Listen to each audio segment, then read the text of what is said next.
Welcome to Lawyers Who Care, the video show podcast that highlights attorneys who go above and beyond for their clients. And on each episode, we will meet a new lawyer and they will share stories of when they went beyond legal counsel for the benefit of their client. My name is Andrew Samalin. I'm the principal of Samalin Wealth, a nationally recognized wealth management firm for lawyers, their firms, and their clients. And let's applaud lawyers who care and learn from them. Today, my guest is Elliott Buckner. He is a partner in Cantor, Grana, Buckner Bucci in Richmond, Virginia. And he represents clients in every type of personal injury claim. He also handles wrongful death claims on behalf of families who've experienced loss due to negligence. Welcome, Elliott. Good morning, Andrew. It's good to be here with you.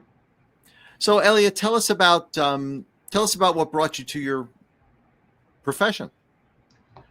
Well, I'll give you the condensed version of it, and I'll let you behind the curtain a little bit with this one, if that's okay. Sure. When I spent a lot of time in college doing lots of things other than spending time on my academic studies. I worked almost full time. I was an ROTC, did a lot of stuff. So when I graduated from college, I got to a point where I felt like I should have spent that time better and actually learned more things. And so I decided I was going to go back to graduate school. And I literally went to a library, which is something we used to have to go do to pull books on things, and looked for the review courses on the law school test and the business school test, and opened the business school test, and the first page I landed on was math.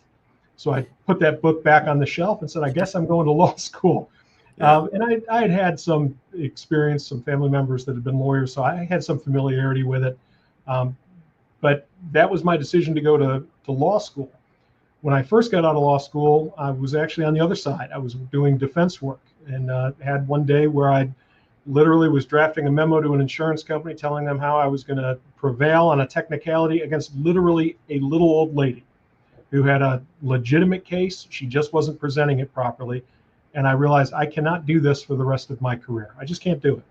So I switched firms, and I was doing some commercial litigation work for a firm that was half business and half sort of a boutique plaintiff's firm, and picked up some plaintiff's cases along the way, realized I really enjoyed that. And so I moved over to the plaintiff side, and that was 22, 23 years ago. And it's been a wonderful, remarkable career because of those little twists and turns that life takes sometimes. What would happen if you had picked, instead of a business school or a law school book, that you picked up, something about medicine? Would that have changed the game when you were in the library that day? Still probably a little too much science and a little too much math for me, but I don't know, because I didn't pick that book up. That I don't think was the course for me. Yeah. And the firm, in our chat prior to the video starting, you mentioned that, there's some distinct differences with the way you practice, versus some other firms in the area. There are. We're a fairly small firm. We've got 6 lawyers. We work on a lot of stuff together. We handle a very small number of big cases. That's kind of our niche. We don't advertise. We're not on TV. We're not on billboards. So it's a very low volume practice, which gives us a lot more time to dig down and deeply in the cases, get to know our clients really well. That's kind of our niche. We work on really more catastrophic, complicated personal injury, wrongful death, medical malpractice products cases. And when you say drill down, what does that look like? And how is that different from a typical, fender bender? I think a lot of fender bender cases, just kind of your run of the mill cases, you can have that practice where you're just flipping the script on the insurance companies. You can process them in a sort of a very standardized way. Case comes in, you get medical records and bills. When your client's done treating, you present the demand package, you settle the case, you move on to the next one. We have a lot more complicated issues in our cases, be they liability issues. There's in a products case, there's a lot of complicated. I wanted to avoid math and science, but I've had to do a lot of science and engineering and other stuff along the way in my products cases. So the liability complexities are different, and then the damages typically are much, much larger. So we're dealing with future medical needs, dealing with the medical community, doctors, rehab folks, to develop the damages in a case. We're projecting out future medical needs that you don't necessarily have in a start to finish, fairly finite period of time fender bender. And you had mentioned that there was an interesting client case that you wanted to share with us. You know, it's a hard thing for me to say, share with me an interesting client case, because I've been fortunate enough over my career to have a lot of really interesting cases. It's been an unusual career because we don't have that kind of cookie cutter fender bender case. We've got, you know, I had one case where we had to track down a biological mother in Saudi Arabia and go through the embassy there to get documents translated for her. I had another case where we had to serve somebody literally on a sailboat in the middle of the Caribbean. So we had to track them down, figure out where they were, hire a local captain to sail our process server out into the middle of the water. I've been in labs in North Carolina working with these incredibly expensive cameras to determine the cause of a metal failure. I've done so many interesting things over the course of my career, but the ones that really stand out to me are the ones that I feel like I've made a real difference in people's lives. And that's one of the things I love about what I do, is I get a chance every single day to make people's lives better. And I had one recently where a woman was in a tragic accident with her husband. Her husband died. She ended up losing part of her leg.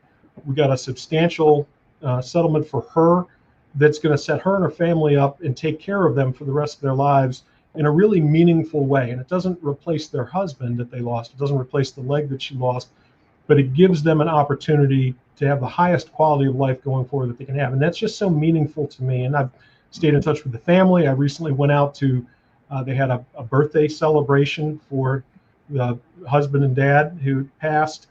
They do that every year, and I was able to join them for that. And it's just meaningful to be part of that and know that I've had some effect on the quality of their life going forward. Elliott, before we wrap up, can you leave our listeners with one takeaway? Or if you could leave them with one takeaway, what would that be? Sure. I will. I guess this is applicable no matter which side of this you're on, whether you're a lawyer or whether you're a prospective client. We, I think, are successful in what we do because we deeply care about our clients. It's important to us that we take care of them because they come to us in the worst moments of their lives. And it's a huge responsibility to know that it's up to us to help make their lives better. And so if you're going to do what I do, or if you're looking for a lawyer that does what I do, make sure they care and that they care deeply. There's a lot of really smart lawyers out there that know the law.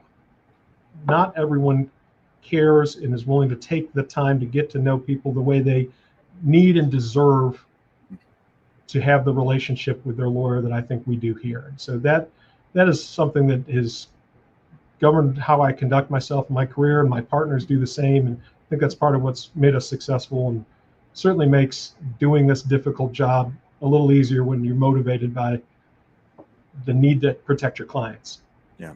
And that comes through, I'm assuming, to the prospective client that kind of says, wow, he's not just reciting the law, he's kind of getting what's happening in my life right now. I think it does. I hope it does. Yeah, I certainly hope so. I'd like to thank my guest, Elliott Buckner of Cantor, Grana, Buckner, and Bucci.